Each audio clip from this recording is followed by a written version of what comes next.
പുറപ്പാട് പുസ്തകം 13-ാം അധ്യായം. ബാറഖ് യഹോവ പിന്നെയും മോശയോട്, ഇസ്രായേൽ മക്കളുടെ ഇടയിൽ മനുഷ്യരിലും മൃഗങ്ങളിലും കടിഞ്ഞൂലായി പിറക്കുന്നതിനൊക്കെയും എനിക്കായി ശുദ്ധീകരിക്ക, അതെനിക്കുള്ളതാകുന്നു എന്ന് കൽപ്പിച്ചു. അപ്പോൾ മോശ ജനത്തോട് പറഞ്ഞത്, നിങ്ങൾ അടിമ വീടായ മിസ്രയീമിൽ നിന്ന് പുറപ്പെട്ടു പോന്ന ഈ ദിവസത്തെ ഓർത്തുകൊള്ളുവിൻ. യഹോവ ബലമുള്ള കൈകൊണ്ട് നിങ്ങളെ അവിടെ നിന്ന് പുറപ്പെടുവിച്ചു. അതുകൊണ്ട് പുളിപ്പുള്ള അപ്പം തിന്നരുത്. ആ ബിഗുമാസം ഈ തീയതി നിങ്ങൾ പുറപ്പെട്ടു പോന്നു. എന്നാൽ കനാന്യർ, ഹിത്യർ, അമോര്യർ, ഹിവ്യർ, യെബൂസ്യർ എന്നിവരുടെ ദേശമായി യഹോവ നിനക്ക് തരുമെന്നോ നിന്റെ പിതാക്കന്മാരോട് സത്യം ചെയ്തതും പാലും തേനും ഒഴുകുന്നതുമായ ദേശത്തേക്ക് നിന്നെ കൊണ്ടുചെന്ന ശേഷം നീ ഈ മാസത്തിൽ ഈ കർമ്മം ആചരിക്കണം. 7 ദിവസം നീ പുളിപ്പില്ലാത്ത അപ്പം തിന്നേണം. 7-ാം ദിവസം യഹോവയ്ക്കൊരു ഉത്സവമായിരിക്കണം. 7 ദിവസവും പുളിപ്പില്ലാത്ത അപ്പം തിന്നേണം. നിന്റെ പക്കൽ പുളിപ്പുള്ള അപ്പം കാണരുത്. നിന്റെ അതിർക്കകത്തെങ്ങും പുളിച്ച മാവും കാണരുത്. ഞാൻ മിസ്രയീമിൽ നിന്ന് പുറപ്പെടുമ്പോൾ യഹോവ എനിക്ക് വേണ്ടി ചെയ്ത കാര്യം നിമിത്തമാകുന്നു ഇങ്ങനെ ചെയ്യുന്നത് എന്ന് നീ ആ ദിവസത്തിൽ നിന്റെ മകനോട് അറിയിക്കണം. യഹോവയുടെ ന്യായപ്രമാണം നിന്റെ വായിൽ ഉണ്ടായിരിക്കേണ്ടതിന് ഇത് നിനക്ക് നിന്റെ കൈയിന്മേൽ അടയാളമായും നിന്റെ കണ്ണുകളുടെ നടുവിൽ ജ്ഞാപക ലക്ഷ്യമായും ഇരിക്കണം. ബലമുള്ള കൈകൊണ്ടല്ലോ യഹോവ നിന്നെ മിസ്രയീമിൽ നിന്ന് പുറപ്പെടുവിച്ചത്. അതുകൊണ്ട് നീ ആണ്ടുതോറും നിശ്ചയിക്കപ്പെട്ട സമയത്ത് ഈ ചട്ടം ആചരിക്കണം. യഹോവ നിന്നോടും നിന്റെ പിതാക്കന്മാരോടും സത്യം ചെയ്തതുപോലെ നിന്നെ കനാന്യരുടെ ദേശത്ത് കൊണ്ടുചെന്ന് അത് നിനക്ക് തരുമ്പോൾ കടിഞ്ഞൂലിനെയൊക്കെയും നിനക്കുള്ള മൃഗങ്ങളുടെ കടിഞ്ഞൂൽ പിറവിയൊക്കെയും നീ യഹോവയ്ക്കായി വേർതിരിക്കണം.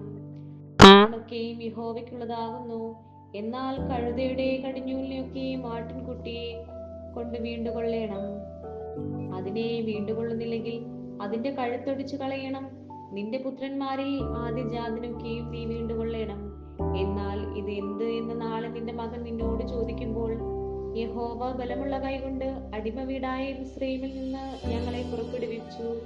ഫറവോൻ കഠിനപ്പെട്ട് ഞങ്ങളെ വിട്ടയക്കാതിരുന്നപ്പോൾ യഹോവ മിസ്രയീം ദേശത്ത് മനുഷ്യന്റെ കടിഞ്ഞൂൽ മുതൽ മൃഗത്തിന്റെ കടിഞ്ഞൂൽ വരെയുള്ള കടിഞ്ഞൂൽ പിറവിയൊക്കെയും കൊന്നുകളഞ്ഞു. അതുകൊണ്ട് കടിഞ്ഞൂലായ ആണിനെയൊക്കെയും ഞാൻ യഹോവയ്ക്ക് യാഗം അർപ്പിക്കുന്നു. എന്നാൽ എന്റെ മക്കളിൽ കടിഞ്ഞൂലിനെയൊക്കെയും ഞാൻ വീണ്ടുകൊള്ളുന്നു.